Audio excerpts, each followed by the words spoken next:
mongering and for standing up in unity for the Representative Omar, before this committee votes on your recommendations for increased aid to Somalia, I think the members should know about the $340,000 you've personally wired to Mogadishu over the past 4 years, and specifically who received that money. Vice President J.D. Vance's voice cut through the Senate Foreign Relations Committee hearing room like a blade. Every head turned, the cameras, Caspian news networks, all of them swiveled from Ilhan Omar at the witness table to the door where Vance had just entered. This wasn't normal. Vice presidents didn't attend committee hearings, especially not hearings where they weren't invited. But there he stood, walking down the center aisle with FBI Director Christopher Wray and Treasury Secretary Scott Bessant, flanking him like prosecutors approaching a defendant. Omar froze mid-sentence.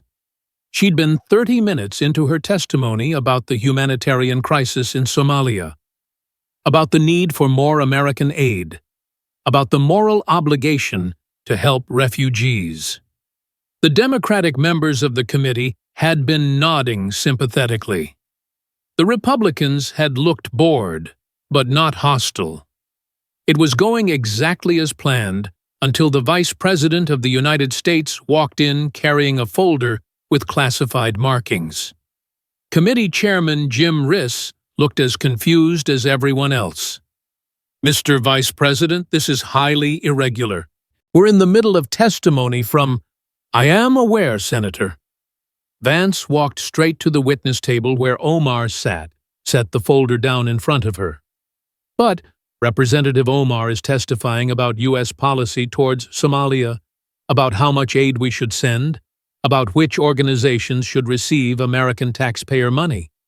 I think before the committee makes any decisions based on her expert testimony, they should know about her personal financial connections to designated terrorist organizations in Somalia." The room erupted, reporters leaning forward, committee members talking over each other. Omar's face had gone from confident to pale in seconds. Vance opened the folder, pulled out what looked like bank records, wire transfer documents, all with Omar's name clearly visible. 47 separate wire transfers, Vance said, his voice carrying over the chaos, between January 2020 and October 2024, totaling $340,000, all sent through money transfer services to one recipient in Mogadishu, Ahmed Noor Say, your brother-in-law. He placed the documents on the table where the cameras could see them, Omar's signature, her bank account numbers, the amounts, the dates. Ahmed Noor Say operates a business called Baccarat Trading Company. Treasury Department designated it as a terrorism financing entity in 2023. Ahmed himself is on the FBI terrorism watch list, and the money you sent him, the $340,000, we've traced it through Hala networks to Al-Shabaab operatives to the very terrorists you claim you fled from as a child. Omar tried to speak, but no sound came out. She looked at the documents like they were poisonous. Those were her bank records, her transactions, her money going to her brother-in-law, who she'd never mentioned in any financial disclosure. Chairman Riss found his voice. "Mr. Vice President, these are serious allegations. Do you have evidence?" "I have 18 months of FBI investigation." Ray stepped forward, opening his own folder. Wire transfer records, NSA intercepts of Ahmed Noor Sahed coordinating with Al-Shabaab commanders, Treasury Department money tracing showing Representative Omar's funds being used to finance terrorist operations. This isn't allegation. This is documented fact. The ranking Democrat Senator Ben Cardin looked stricken. "Representative Omar, do you want to respond to these accusations?" Omar's mouth opened and closed. Her hands gripped the witness table. She'd come here to advocate for Somalia, to position herself as the voice of refugees and immigrants, to attack American foreign policy from the moral high ground. Now she was sitting at a witness table with evidence of terrorism financing spread in front of her, C-SPAN broadcasting live, and no idea what to say. Those wire transfers were to family.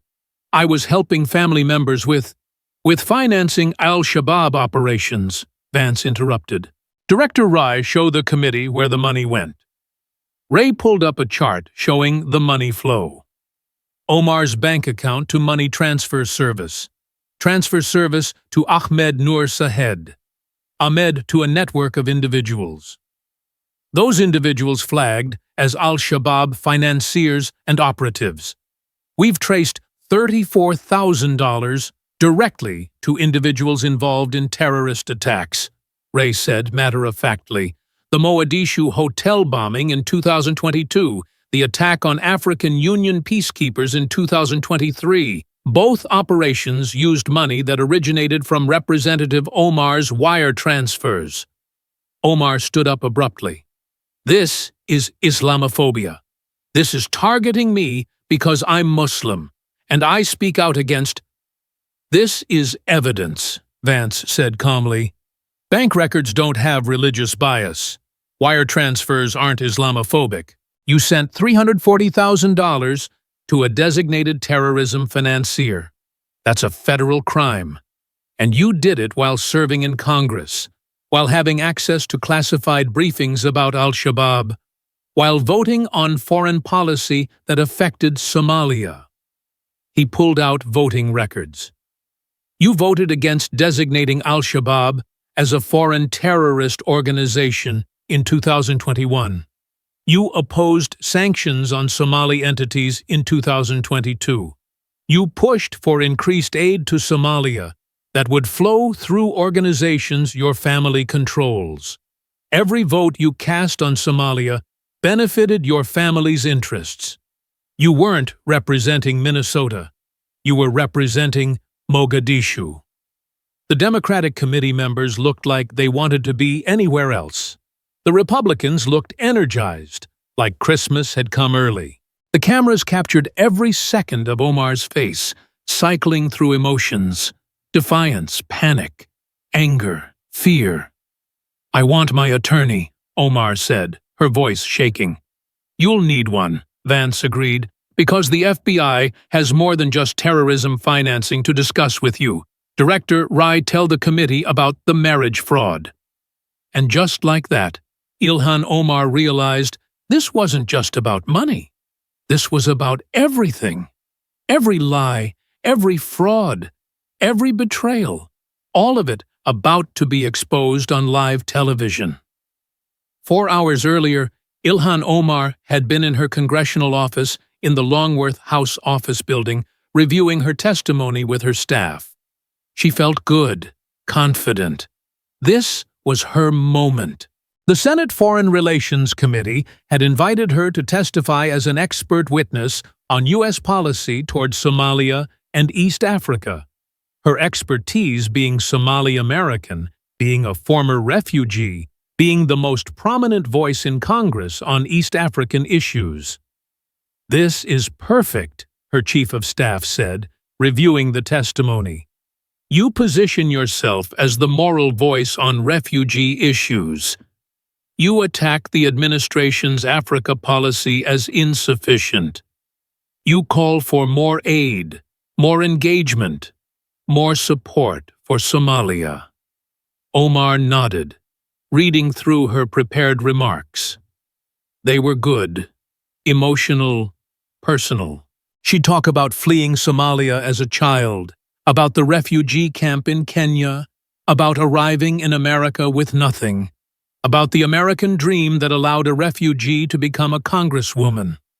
Then she'd pivot to policy, to how America wasn't doing enough, to how the humanitarian crisis in Somalia required more U.S. aid, to how cutting aid was cruel and short-sighted. It would play perfectly with her base, would get her on every progressive news show, would reinforce her brand as the bold voice standing up for refugees and immigrants. The Republicans will probably attack you, her communications director noted. They always do, but you're good at that. Turn it into them being anti-immigrant. Let them attack, Omar said with confidence. I'm testifying about saving lives.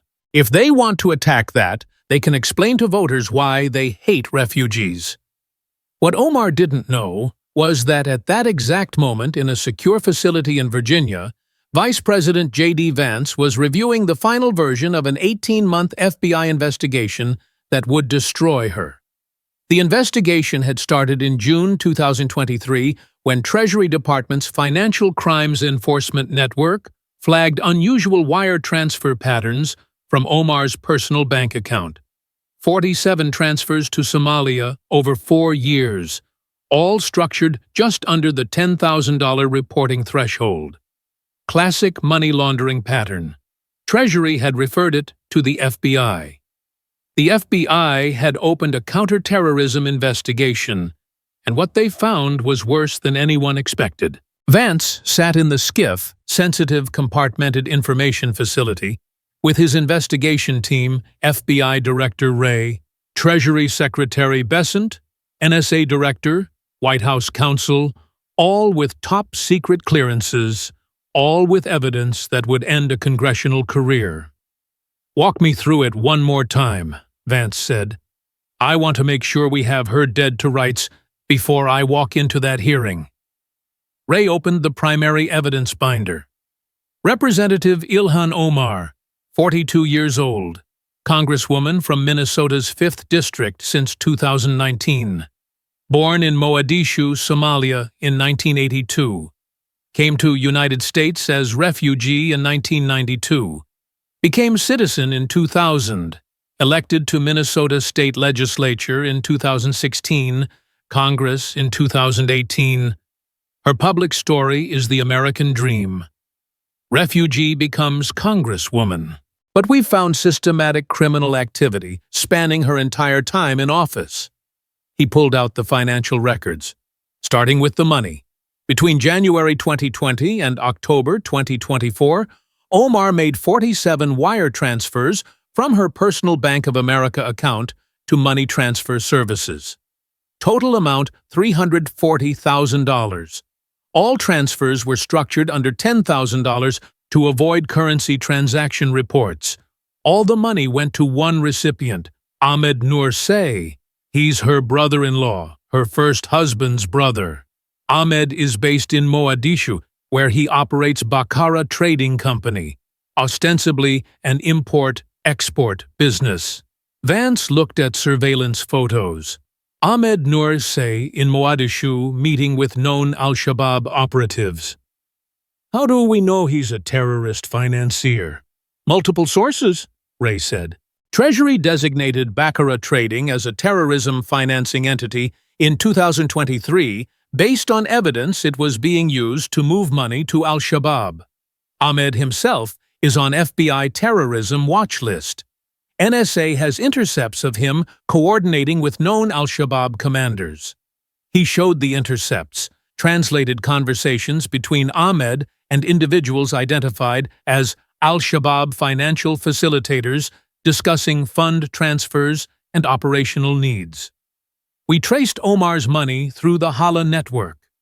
Treasury Secretary Besant added, Hala is an informal money transfer system common in Somalia. Very difficult to trace, but we had help from Somali government sources who want al-Shabaab stopped.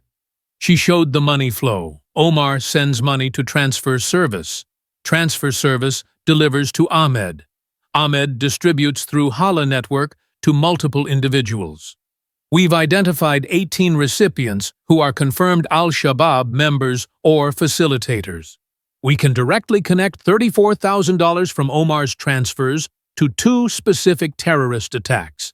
The Mogadishu hotel bombing in March 2022 that killed 17 people, including 2 American aid workers, and the attack on African Union peacekeepers in August 2023 that killed 9.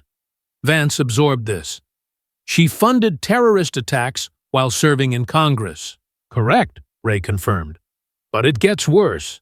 Her congressional voting record shows she consistently voted in ways that benefited al-Shabaab and her family's interests in Somalia. He pulled up voting records.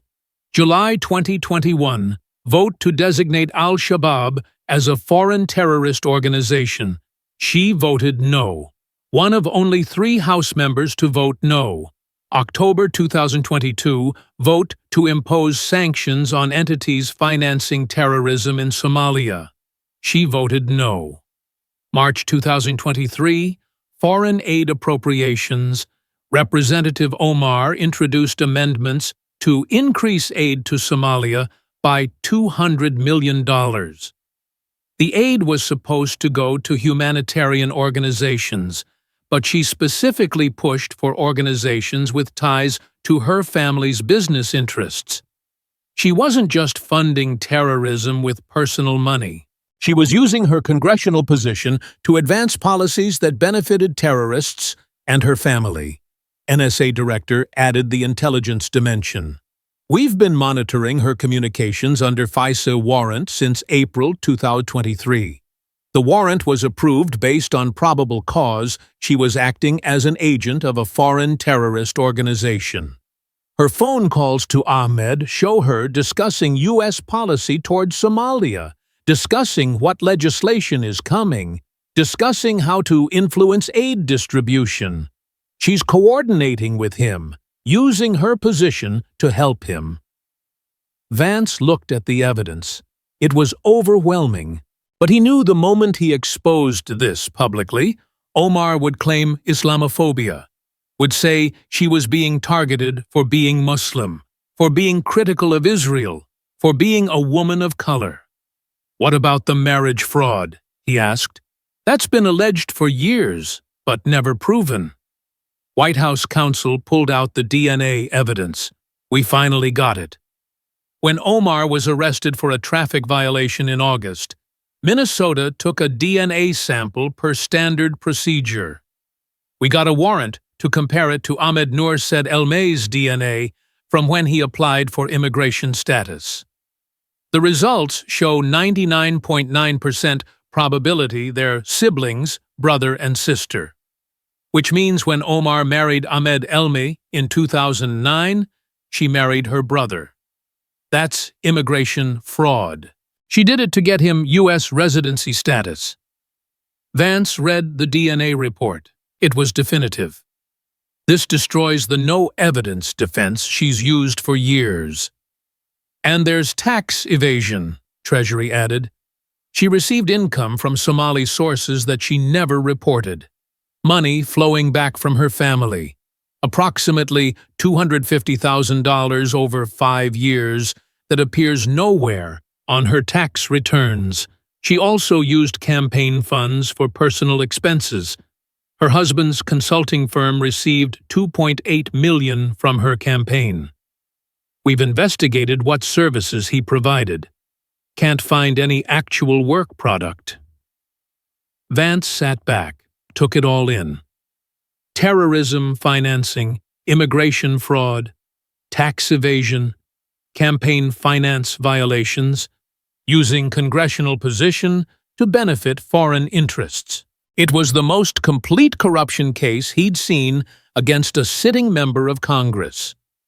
She's testifying at Foreign Relations Committee today, Vance said, about Somalia aid, recommending U.S. send more money to organizations connected to her family while she's actively funding terrorists there. He made his decision. I'm going to that hearing. I'm walking in with this evidence on live television, and I'm ending her career today. His team looked at each other. That's unprecedented, White House counsel said. Vice presidents don't ambush witnesses at committee hearings. I'm not ambushing a witness, Vance said. I'm exposing a terrorist financier who happens to hold a congressional seat. There's a difference. At 2 p.m., the Senate Foreign Relations Committee hearing began. Chairman Riss gave the opening. Today, we're examining U.S. policy towards Somalia and East Africa. We're honored to have Representative Ilhan Omar as our witness given her expertise and background. Omar took her seat at the witness table, adjusted her microphone, looked at the cameras with practiced confidence. This was her element, speaking truth to power, advocating for the powerless. Chairman Riss, Ranking Member Cardin, members of the committee, thank you for inviting me. I want to talk today about the humanitarian crisis in Somalia and what America can do to help. She launched into her testimony, emotional, personal, describing her experience as a child refugee, the trauma of fleeing violence, the hope of coming to America, the opportunity this country gave her. But America isn't doing enough for the people who are suffering now. The drought in Somalia has displaced millions. The conflict with Al-Shabaab continues to destabilize the region, and American aid has been cut when it should be increased. She called for more funding, more aid organizations, more engagement with Somali civil society. She made it sound noble, humanitarian, moral. The Democratic senators nodded along. Senator Chris Murphy from Connecticut asked sympathetic questions about the humanitarian situation. Senator Chris Coons from Delaware asked about refugee resettlement. Omar was hitting her stride. This was going perfectly. In 30 minutes, she'd be done. Would do a press conference attacking Republicans for not caring about refugees. Would be on MSNBC by tonight, talking about her powerful testimony. Then the doors at the back of the hearing room opened. Vice President J.D. Vance walked in. Not announced, not invited, just walked in with FBI Director and Treasury Secretary heading straight down the aisle toward the witness table. The room went silent. Senators stopped mid-question. Staffers froze. Cameras swiveled to capture this completely unprecedented moment. Omar watched him approach, confusion on her face. Why was the vice president here? This wasn't his committee. He had no role in this hearing. Then she saw the classified folder in his hand, saw the expression on his face, and felt the first flutter of real fear. Vance reached the witness table and set his folder down in front of Omar with a solid thump that echoed in the now silent room. Chairman Riss tried to regain control. Mr. Vice President, this is highly unusual. We're in the middle of a committee hearing. I'm aware, Senator Riss. Vance's voice was respectful but firm. But Representative Omar is testifying about Somalia, about how much American aid should go there, about which organizations should receive taxpayer money. Before this committee votes on anything based on her recommendations, I believe the members should know about her personal financial connections to the very terrorist organizations we're supposed to be fighting. The room erupted. Reporters scrambling for phones, committee members talking over each other. Omar's face cycling from confusion to anger to something close to panic. Senator Cardin, the ranking Democrat, found his voice. Mr. Vice President, that's an extraordinary accusation. Do you have evidence to support? Vance opened the folder, pulled out bank records, set them on the table facing the cameras so everyone could see. 47 wire transfers, January 2020 through October 2024. Total amount $340,000, all from Representative Omar's personal bank account. All sent to Mogadishu, Somalia, all to one recipient. He placed each document deliberately. Wire transfer confirmations, bank statements, all with Omar's name clearly visible.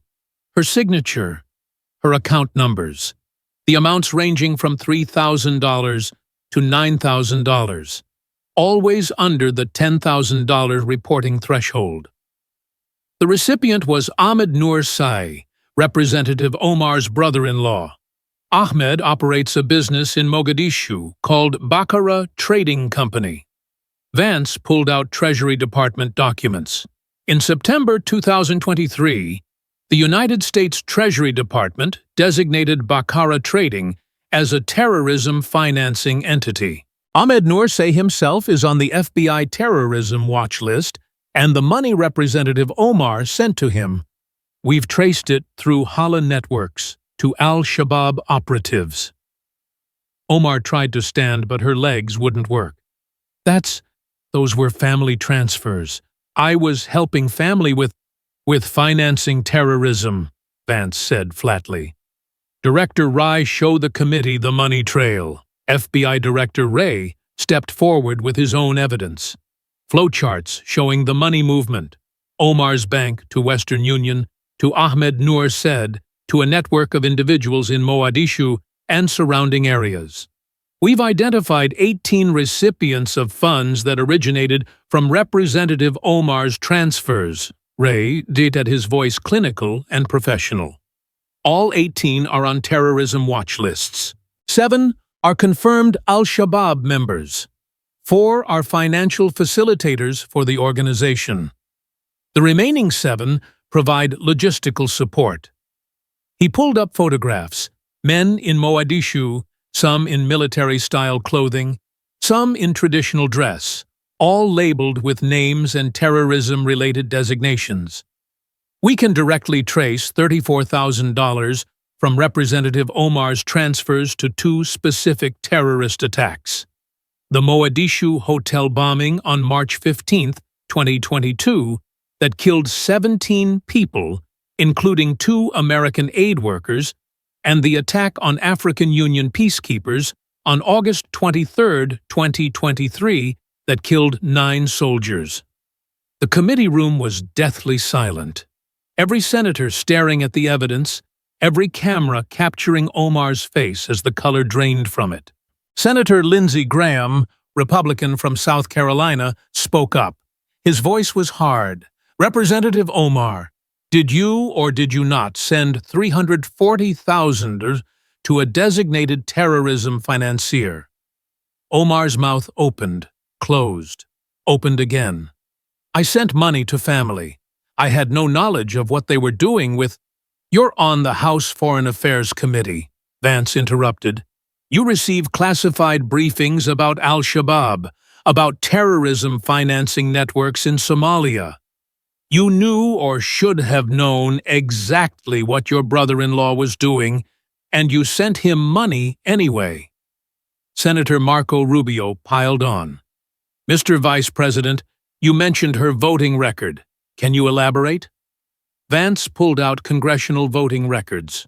Representative Omar has voted on Somalia-related issues multiple times. Her voting pattern is interesting. He read from the documents. July 2021, House vote on resolution to designate al-Shabaab as a foreign terrorist organization. The vote was 417 to 3. 3 members voted no. Representative Omar was one of them. She voted against designating the organization she was secretly funding as a terrorist group. Gasps from the audience. Some senators literally leaning back in shock. October 2022. Vote on imposing sanctions on entities that finance terrorism in East Africa. Representative Omar voted no. She was one of 7 members to vote no. March 2023. Foreign aid appropriations. Representative Omar introduced amendments to increase aid to Somalia by $200 million. The aid was supposed to go to humanitarian organizations, but she specifically pushed for organizations with ties to her family's business interests. Senator Ted Cruz was practically vibrating with anger. So, she was funding terrorists with personal money and trying to get taxpayer money sent to organizations her family controls. That appears to be the case, Vance confirmed. Omar finally found her voice. It came out too loud, too defensive. This is Islamophobia. This is the same targeting that Muslims in this country have faced for decades. You're attacking me because I speak out against American imperialism, because I criticize Israel, Because I'm a Muslim woman who won't. This is evidence. Vance's voice cut through her rising volume. Bank records aren't Islamophobic. Wire transfers don't have religious bias. You sent $340,000 to a designated terrorism financier. That's material support for terrorism under federal law. Title 18, Section 2339B of the U.S. Code. It carries a penalty of up to 20 years in prison. He pulled out the statute, showed it to the committee. The law is clear. Providing material support, including money, to foreign terrorist organizations is a federal crime. It doesn't matter if you claim it was for family. It doesn't matter if you claim you didn't know the money went to terrorists. You're guilty. Senator Chris Murphy, Democrat from Connecticut, looked pained, but asked the obvious question. Representative Omar, can you explain these wire transfers? Omar looked at Murphy like he'd betrayed her. He was a Democrat. He was supposed to be on her side, but he was looking at the evidence spread on the table and couldn't ignore it. I sent money to family members who were struggling, Omar said, her voice shaking. Now, Somalia is a poor country. My family needed help. I had no idea what Ahmed was doing with— You had extensive idea, Ray interrupted. We have NSA intercepts of your phone calls with Ahmed, conversations where you discussed U.S. policy towards Somalia, where you told him about upcoming legislation, where you coordinated with him about which organizations should receive aid. He pulled out transcripts redacted to protect sources and methods, but with enough detail visible to be damning. Phone call from May 2022.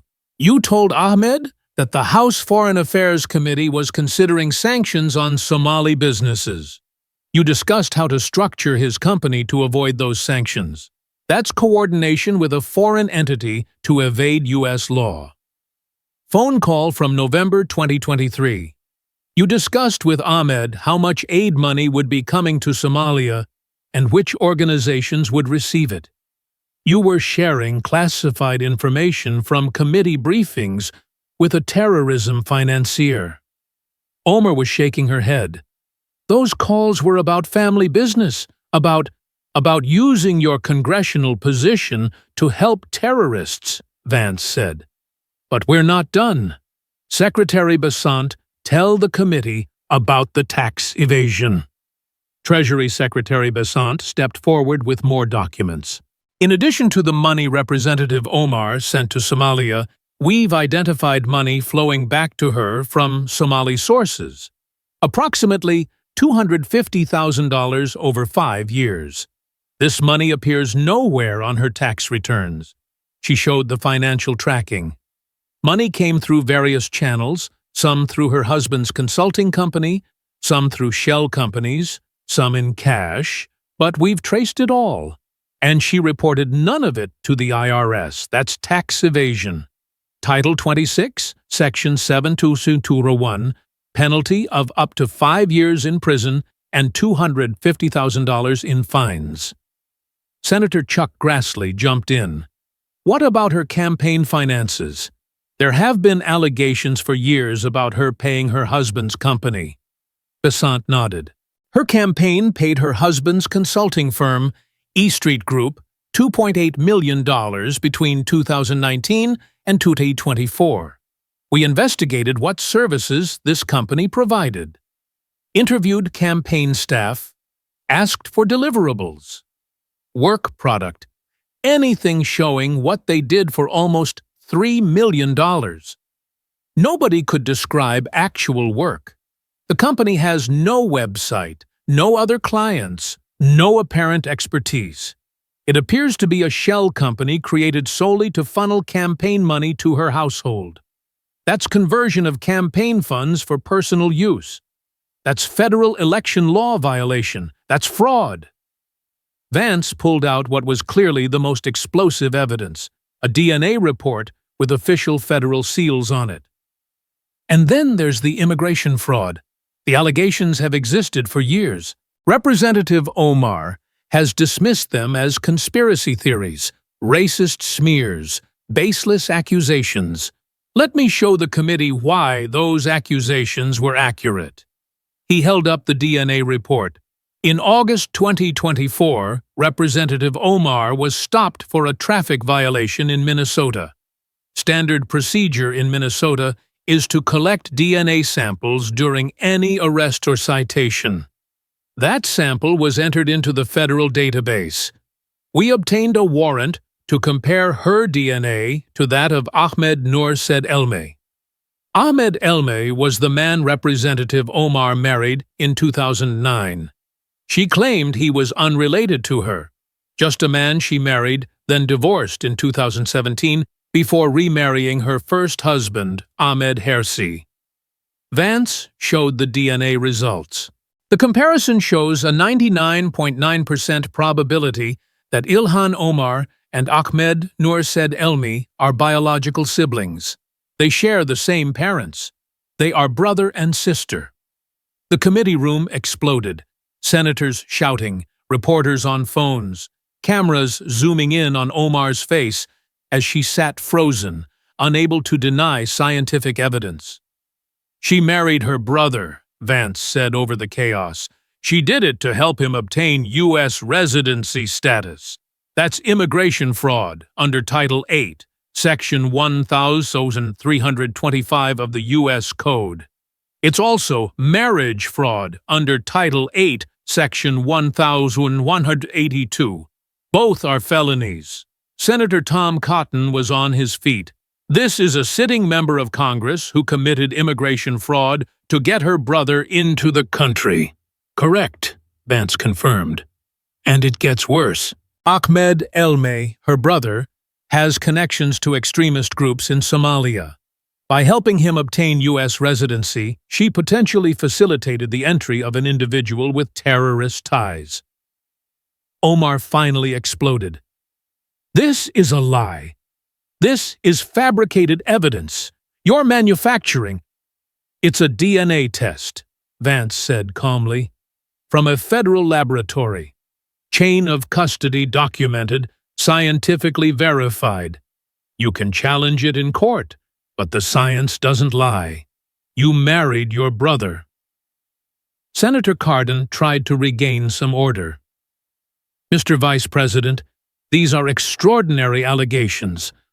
Does Representative Omar have an opportunity to respond with counsel present? She can have all the counsel she wants, Vance said, but the evidence doesn't change. The wire transfers are documented. The money trail to terrorists is documented. The DNA test is scientific fact. The tax evasion is proven by her own returns. The campaign finance violations are on record with the FEC. He turned to face Omar directly. You came to America as a refugee. This country gave you safety, education, opportunity. You became a citizen. You got elected to Congress. You had every advantage. And you used your position to fund the terrorists you claimed to have fled from. You betrayed everyone who believed in you. Omar's eyes were wet now. Whether from anger or fear or shame, it was impossible to tell. I dedicated my life to helping refugees, to fighting for immigrant rights. You dedicated your life to enriching yourself and your family while using progressive politics as cover. Vance interrupted. You're not a champion of refugees. You're a fraud who exploited your refugee story for personal gain and political power. And while you were lecturing Americans about their moral failures, you were wiring hundreds of thousands of dollars to terrorists. Chairman Riss tried to restore order. I think, given the severity of these allegations, this committee needs to adjourn. And no, Senator Cotton cut him off. We're not adjourning. We have a witness under oath who's been accused of terrorism financing and immigration fraud. I want answers. Representative Omar, did you send $340,000 to Ahmed Nur Said? Silence. Omar, staring at the table. Did you marry your brother to help him get immigration status? More silence. Did you fail to report $250,000 in income on your tax returns? Still nothing. Senator Rubio stood. Mr. Chairman, the witness is refusing to answer direct questions about material support for terrorism. I move that this committee immediately refer this matter to the Department of Justice and vote to recommend the House expel Representative Omar. Second, Senator Cotton said immediately. The Democrats on the committee looked at each other.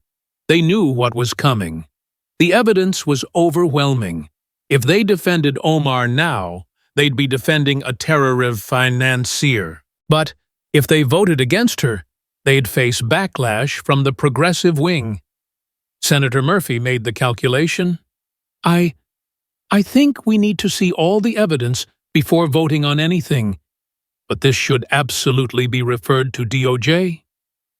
Agreed, Senator Coons said quietly. Other Democrats nodded. Omar looked around wildly, every Democrat abandoning her, every Republican already calling for her head. The evidence spread across the table where millions were watching on C-SPAN. I want my attorney, she said, her voice barely audible.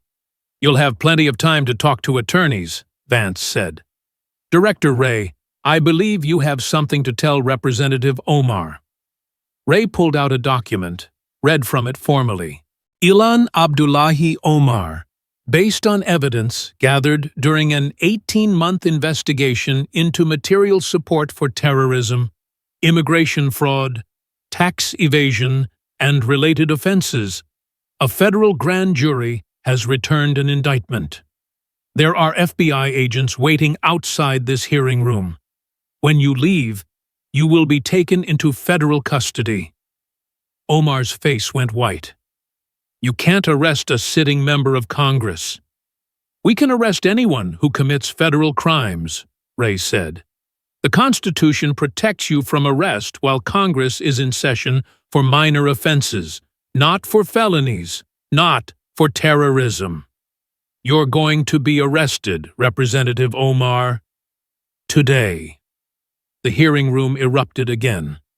This wasn't just political theater.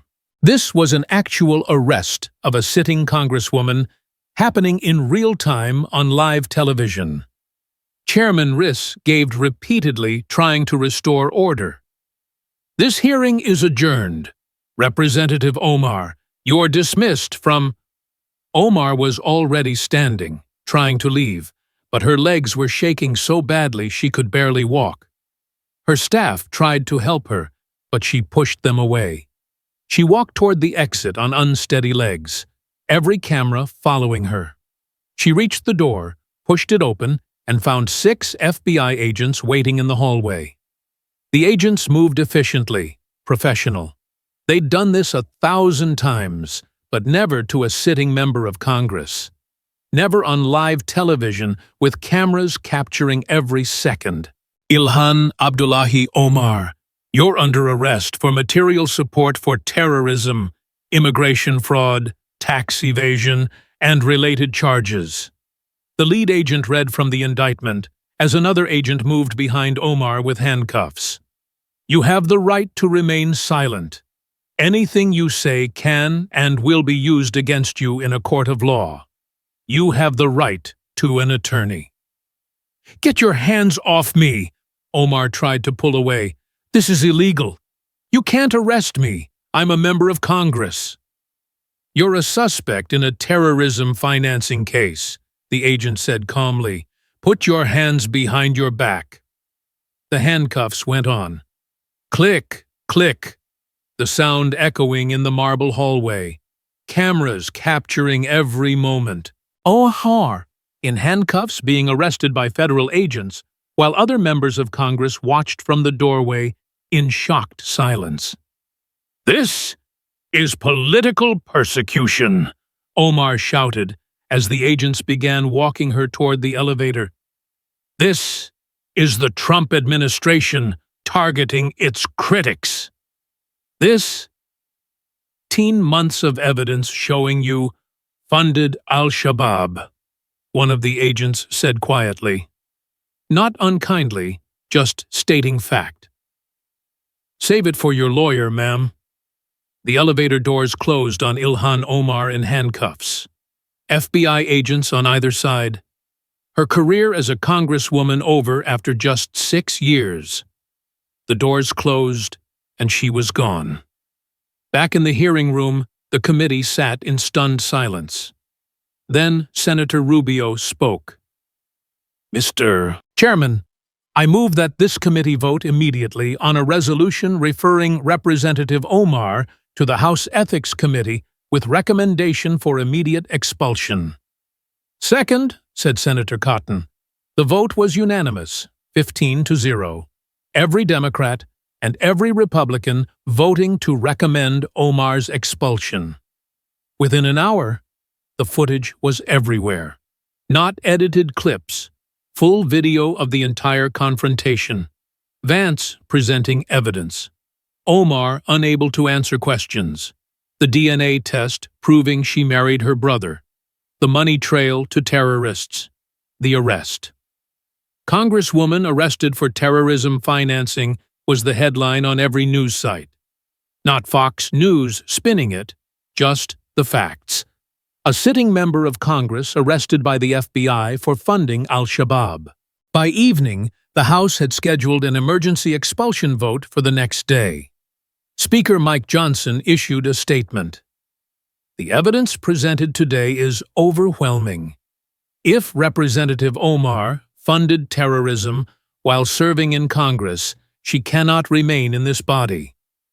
Even progressive Democrats were running away. Alexandria Ocasio-Cortez issued a statement. If these allegations are true, they represent a complete betrayal of progressive values. We must let the legal process proceed.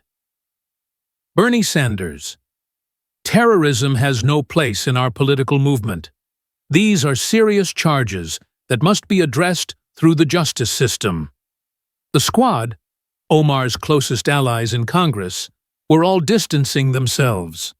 Nobody wanted to be associated with a terrorism financier. That night, Omar sat in federal detention at the Alexandria Detention Center. Not in general population, in protective custody for her own safety and because of the sensitive nature of the charges. Her lawyer, a high-profile criminal defense attorney she'd hired with emergency funds, sat across from her in the visitation room, going through the evidence. This is bad, Ilhan. This is really bad. Omar was still in shock. They can't prove I knew the money was going to terrorists. I was sending it to family. Your brother-in-law is on the terrorism watch list, the lawyer said flatly. You're on the House Foreign Affairs Committee. You get classified briefings about Al-Shabaab. The prosecution will argue you knew or should have known, and frankly, the jury will believe them. What about the DNA test? Can we challenge that? The lawyer sighed. It's from a federal laboratory. Chain of custody is documented. The science is solid. You married your brother, Ilhan. That's provable fact. It was just to help him get status. Lots of people do that. Lots of people don't become congresswomen and then get caught. And lots of people don't marry brothers who have terrorist connections. This isn't a typical immigration fraud case. Omar put her head in her hands. What are my options? Honestly, take a plea. The evidence is overwhelming. If you go to trial on terrorism financing charges, you could get 25 years. But if you plead guilty, show remorse, cooperate with investigators about the Al-Shabaab network, you might get 10 years. 10 years in prison. You funded terrorist attacks that killed people, Ilhan, including 2 American aid workers. If the prosecution can prove even $1 you sent was used in those attacks, you're looking at life without parole. 10 years is a gift. The next morning, the House of Representatives held an emergency session. The vote on expulsion required 2/3 majority 290 votes. The final tally was 376 to 54. Only 54 members, all progressive Democrats from safe seats, voted against expulsion. Every Republican voted yes. Most Democrats voted yes. Even Omar's former squad allies abstained rather than defend her. She was expelled, the third fastest expulsion in House history. Gone after 6 years. The criminal trial began in February 2025 in federal court in Washington, D.C. Omar pleaded not guilty to all charges. Her defense strategy claimed she was being politically persecuted, that the evidence was manufactured, that she was targeted for being Muslim. The prosecution presented the wire transfers, the money trail to Al-Shabaab, NSA intercepts of her phone calls with Ahmed, the DNA test proving she married her brother, her tax returns showing unreported income, her campaign finance violations. It took the jury 3 days to deliberate. When they came back, the verdict was devastating. Guilty on 17 counts of material support for terrorism. Guilty on 3 counts of immigration fraud. Guilty on 5 counts of tax evasion. Guilty on 4 counts of campaign finance violations. Guilty. Guilty. Guilty. The judge, an Obama appointee who couldn't show any bias, was harsh at sentencing. Ms. Omar, you came to this country as a refugee. America gave you everything. Safety, education, opportunity. You became a citizen. You were elected to Congress. You had a platform to actually help people. And you used it to fund the very terrorists you claim to have fled from. The money you sent to Ahmed Noor Say was used to finance attacks that killed innocent people, including 2 American aid workers who were in Somalia trying to help refugees like you once were. Their blood is on your hands. You married your brother to commit immigration fraud. You evaded taxes. You stole campaign money. And you did all of it while lecturing Americans about their moral failings. I sentence you to 23 years in federal prison, 15 years for terrorism charges, 5 years for immigration fraud, 3 years for tax evasion to be served consecutively. You will also pay restitution of $340,000, and I am recommending to the Department of Homeland Security that your citizenship be revoked for fraud. You obtained it illegally. You don't deserve it. Omar broke down crying. 23 years. She'd be 65 when she got out. If she got out. If her citizenship was revoked, she'd be deported after serving her sentence. The denaturalization proceedings began immediately with the DNA evidence proving she'd married her brother to commit fraud, and her conviction for terrorism financing. It was a formality. In June 2025, a federal judge revoked her U.S. citizenship. Ilhan Abdullahi Omar was no longer an American citizen. She was a convicted terrorist financier serving 23 years in federal prison, facing deportation to a country that didn't want her. 6 months after her conviction, Ilhan Omar sat in her cell at FCI Coleman, a medium-security federal prison in Central Florida, far from Minneapolis, far from her former district, far from everything. She was inmate number 67854-018. That was her identity now. Not congresswoman, not activist, not refugee success story, just a number. Her first few months in prison had been brutal. Other inmates knew who she was, knew she'd been a congresswoman, knew she'd been convicted of funding terrorism. Nobody likes terrorists in prison, not even the criminals. Omar had been attacked twice in the first month, both times by inmates who'd lost family members in terrorist attacks. She'd been moved to protective custody for her own safety. Now she spent 23 hours a day in her cell, 1 hour for exercise in a small yard. no contact with other inmates, no visitors except her lawyer.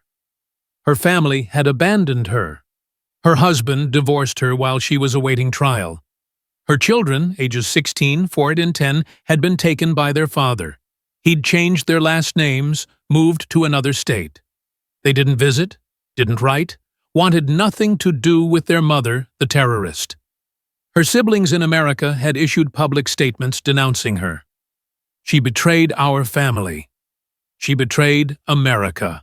She betrayed every refugee who came here honestly. Even the Somali American community in Minneapolis, the community that had elected her, wanted nothing to do with her. The Somali Community Center issued a statement. Ilhan Omar does not represent us. She has damaged our community's reputation. We condemn her actions. The political fallout was immense. Her district in Minneapolis held a special election. For the first time in 60 years, a Republican won. The Republican, a Somali American woman who ran on the slogan, "Not all Somali Americans fund terrorism," won with 57%. Nationally, Democrats ran away from Somalia issues, from refugee issues, from anything associated with Omar. The Omar effect became shorthand for how one person's corruption could poison an entire movement. Muslim candidates across the country faced hostile questions. How do we know you're not like Ilhan Omar? It was unfair. It was prejudiced. But Omar had created the association. Progressive Democrats who'd championed her were humiliated. AOC had to answer questions about why she'd supported Omar for years. Bernie Sanders faced criticism for endorsing her. The squad disbanded entirely. Meanwhile, Omar's appeals went nowhere. The evidence was too strong. The wire transfers were documented fact. The DNA test was scientific proof. The convictions stood. In December 2026, her lawyer brought news she'd been dreading. Somalia has agreed to accept you for deportation. Omar looked up from her prison jumpsuit. What? After you serve your sentence, or if you're released early for good behavior, you'll be deported to Somalia. They've confirmed they'll accept you as a citizen. But I haven't been there since I was 10 years old. I don't know anyone. You funded Al-Shabaab while you were in Congress, her lawyer said bluntly. You're lucky Somalia is accepting you at all. Most countries won't take convicted terrorists. Omar sat back in her chair, the reality sinking in. Even if she survived 23 years in federal prison, even if she got out early, she'd be deported to a country she didn't know, to a region controlled by the very terrorists she'd funded. What will I do there? She asked quietly. That's not my problem, her lawyer said. My job was to defend you at trial. I did that. You lost because the evidence was overwhelming. What happens after you're deported is up to you. Year 1 in prison, the media still covered her. Disgraced congresswoman serving 23 years for terrorism made occasional headlines when there were updates on appeals or legal proceedings. Year 2, the coverage dropped off. She was old news, other scandals, other stories. Year 3, she was forgotten. Just another federal inmate serving time. The former congresswoman, who'd been such a rising star, was now just inmate 67854, Oitit, working in the prison laundry for 12 cents an hour. In Minneapolis, her former district had moved on. The new congresswoman, Ayaan Hirsi, no relation, was popular, effective, everything Omar had pretended to be. When reporters occasionally asked about Omar, Hirsi's response was always the same. She betrayed our community. She betrayed refugees. She betrayed America. I don't speak about her. 5 years into her sentence, Omar got a letter from one of her children, the oldest, who was now 21. The letter was short. I changed my name. I go by Dad's last name now, not yours. I'm in college. I'm studying international relations. I want to actually help refugees, not betray them like you did. Don't write back. I don't want to hear from you." Omar read the letter 3 times, then put it away. She didn't cry. She'd cried herself out in the first year. Now there was just numbness. Year 7, a reporter from Vice wrote a long-form piece about her. Where is Ilhan Omar now? It described her prison routine, her isolation, her failed appeals, her impending deportation. The article included an interview conducted through her lawyer. One question stood out. Do you regret what you did? Her answer relayed through the lawyer. I regret getting caught. Not regret for funding terrorism, not regret for the people killed, not regret for betraying America, just regret for getting caught. The article went viral for a day, then was forgotten. Year 10. She came up for early release consideration. Good behavior. Model prisoner. Could potentially be released after 15 years instead of 23. The parole board denied her. No remorse shown, no acceptance of responsibility. Continues to claim persecution rather than admitting guilt. Denied. Year 12. Another parole hearing, another denial. Still claims she was politically targeted. Still won't take responsibility for funding terrorists. Denied. Year 15. She was finally granted release. After 15 years in federal prison, she'd served enough time. At age 57, she walked out of FCI Coleman, a free woman for about 6 hours. ICE agents were waiting. Immigration and Customs Enforcement. Because she was no longer a U.S. citizen, she was an illegal alien subject to deportation. They took her into custody, drove her to an ICE detention facility, held her for 3 days while arranging the flight to Somalia. On a Tuesday morning in June 2040, Ilhan Abdullahi Omar boarded a commercial flight from Miami to Mogadishu in handcuffs, escorted by agents who would hand her over to Somali authorities. The flight took 14 hours. She sat in the back by herself, an ICE agent on either side. The other passengers knew who she was, avoided eye contact. Nobody wanted to sit near the deported terrorist. They landed in Mogadishu in the late afternoon. Hot, dusty, nothing like the city she'd left as a child 33 years ago. Everything had changed, and she knew nobody. Somali authorities met her at the airport, not warmly, not welcoming the return of a native daughter, but taking custody of a problem the Americans were dumping on them. You're not welcome here, one official told her bluntly, but we have no choice but to accept you. Stay out of trouble. Don't associate with Al-Shabaab. We'll be watching. They released her at a refugee processing center, gave her $50 in local currency, told her she was on her own. Ilhan Omar, former United States Congresswoman, stood in the middle of Mogadishu with $50 and nowhere to go. No family who'd speak to her, no friends, no connections, just a middle-aged woman who'd betrayed everyone who'd ever believed in her. She tried to find work, but her name was known. You're the one who funded Al-Shabaab from America.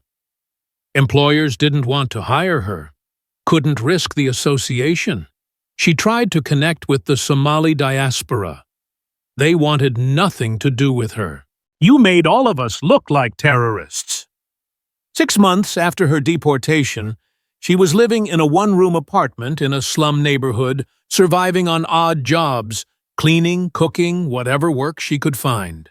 1 year after deportation, a journalist from The Guardian tracked her down, wanted to do a story on Ilhan Omar, from Congress to exile.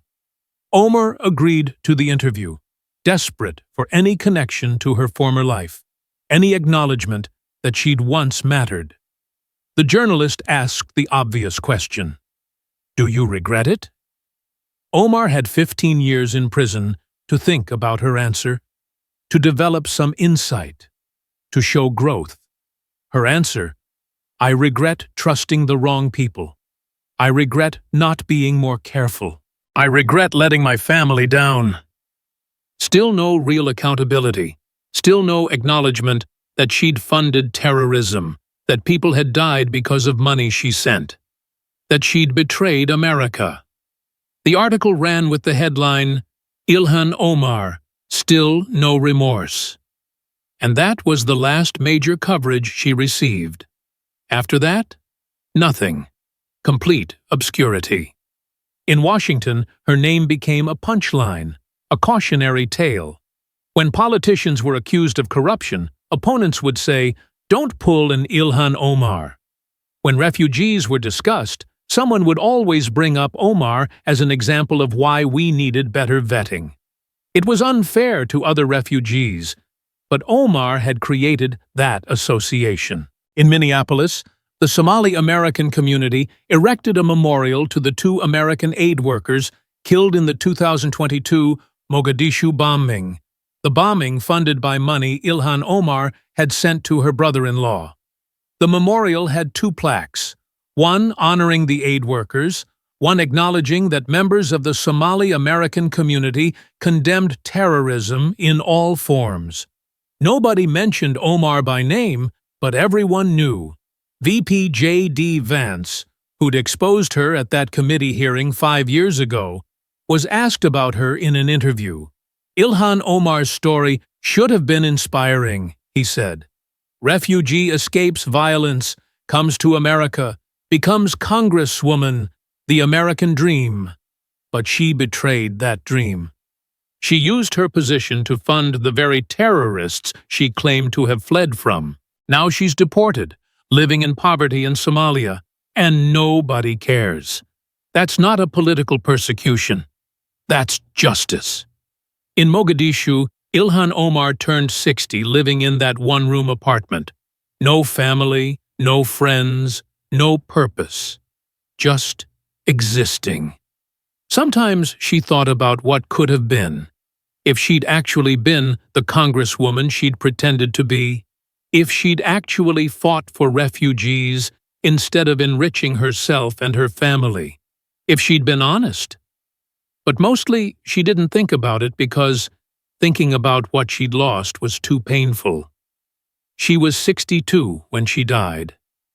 Heart attack in her apartment. Nobody found her for 3 days until the neighbors complained about the smell. There was no funeral, no memorial service, no obituary in American papers. The Guardian ran 3 paragraphs. Ilhan Abdullahi Omar, former U.S. Congresswoman who was convicted of terrorism financing and deported, died in Mogadishu at age 62. Omar served in Congress from 2019 to 2025 before being expelled and convicted of sending $340,000 to al-Shabaab operatives. She served 15 years in federal prison before deportation. She is survived by 3 children who declined to comment. That was it. That was the legacy. From refugee to congresswoman to convicted terrorist to deported exile dying alone in poverty. She'd had every advantage, every opportunity, and she'd betrayed it all.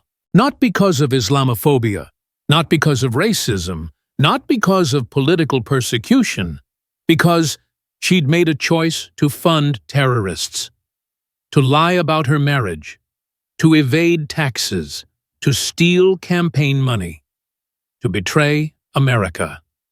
And in the end, she paid for those choices. Not with a few years of bad press, not with losing an election, but with 15 years in prison, deportation, and dying alone in the country. She'd betrayed America to help. That wasn't persecution. That was consequence. And it was exactly what she deserved.